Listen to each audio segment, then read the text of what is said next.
Hey there! If I ask you about the most famous painting you've heard of in your whole life, whether you're into art or not, your answer is probably going to be the Mona Lisa. It's that painting of a nice lady who just watches everything around her.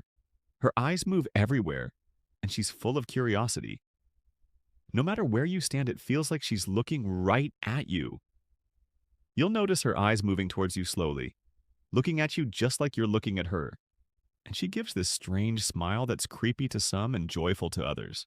Even though her smile is totally silent, it speaks 1,000 words. The Mona Lisa is one of those really mysterious paintings that holds a lot of secrets, and there's a big debate about it. Do her eyes really follow you?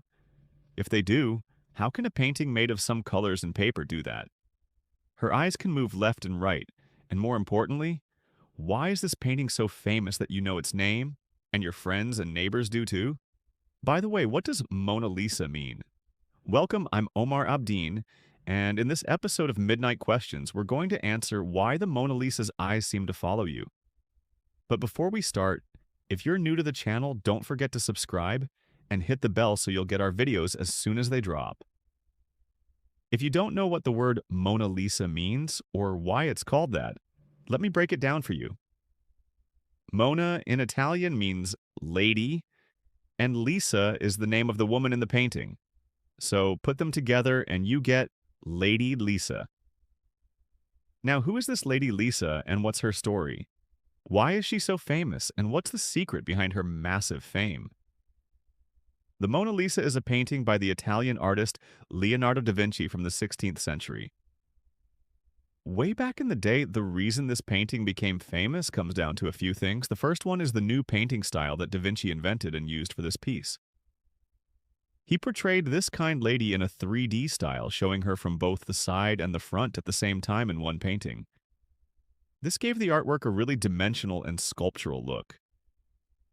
Honestly, Leonardo da Vinci revolutionized the art world the day he painted the Mona Lisa. Because all the drawings back then were flat, the artist only drew people from one side, just like the picture in front of you right now. If you compare them to the Mona Lisa, you'll feel like the Mona Lisa is alive, full of life and beauty and everything nice. Leonardo da Vinci was the first person in the world to use this technique in drawing or segmentation, and after him, artists started following the same method until art evolved to its current form. It's worth mentioning that this wasn't the only thing da Vinci added to the world of painting. He also used a new coloring technique that didn't exist at the time, which he developed for painting the Mona Lisa. This new coloring style is called sfumato. So basically, you won't find any clear lines in the whole painting, but you'll see the colors gradually blending together with no distinct borders between them. That was something really new for art back then.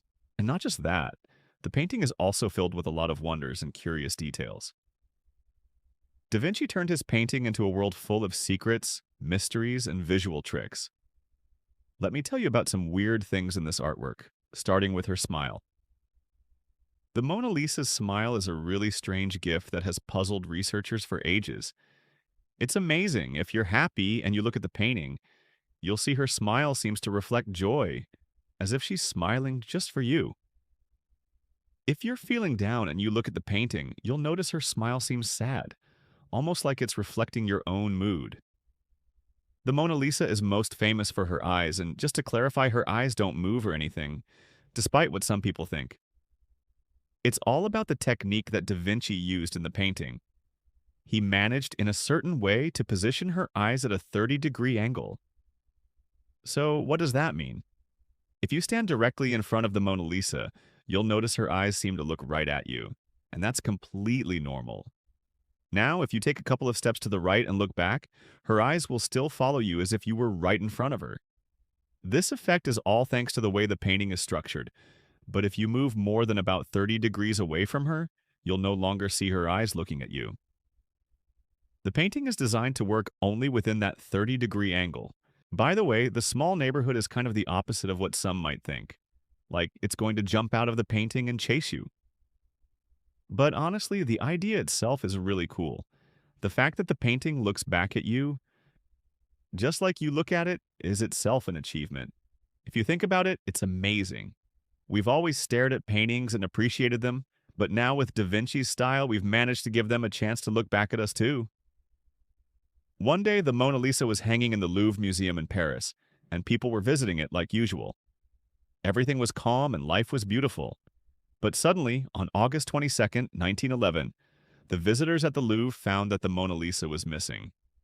The spot where the painting was supposed to be was empty, and France woke up to the news that the Mona Lisa had been stolen. The painting stayed missing for 2 years and no one knew anything about it. But over time, things started to become clearer.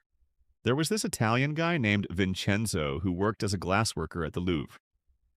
On August 21st, he took advantage of the museum being closed and empty, and he just took the painting from its place, removed the frame, wrapped it in his clothes, and snuck out without anyone noticing. He kept the painting hidden in an abandoned apartment for 2 years. When he got back to Italy, he contacted an Italian artist named Alfred Geri and showed him the painting.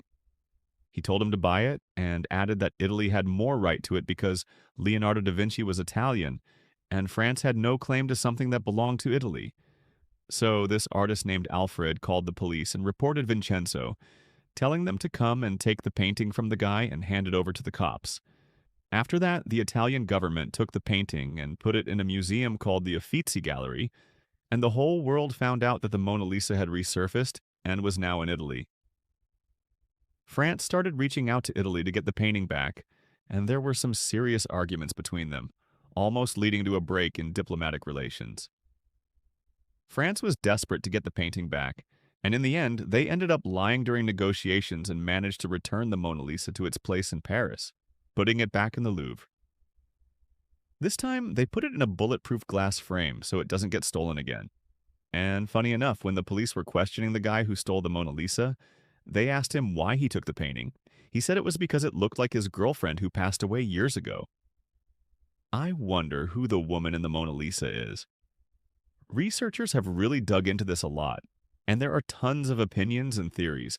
Some people say she's Leonardo da Vinci's mom, while others think she was his lover. Then there are those who say she's just a figment of his imagination. There's even a weird theory that the Mona Lisa is actually Leonardo himself, just with some alterations to his face to make her look like her. They also compared the face of the Mona Lisa with Da Vinci's face and found that there was indeed a resemblance. But the most popular and likely correct theory is that the Mona Lisa is a woman named Lisa Gherardini, the wife of a merchant named Francesco del Giocondo. This guy was a friend of Da Vinci's and asked him to paint a portrait of his wife to hang in their home to celebrate the birth of their new baby. Da Vinci worked on that painting for years, and when he finally finished it, he took it and traveled from Italy to France for reasons that are still unclear.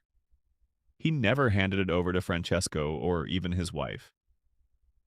Over time, the King of France took the painting from Da Vinci and displayed it in his palace. The painting kept changing hands from one king to another until it finally settled in Paris, specifically at the Louvre Museum. The historian Giorgio Vasari, who wrote Leonardo da Vinci's biography and lived during his time, is the one who gave the Mona Lisa her name after a lady named Lisa. And just so you know, the Mona Lisa is wearing a very sheer scarf that covers her forehead and head, which was a common style for princesses back in the day. But of course, you probably didn't notice the scarf. If you want, go check it out again and pay attention.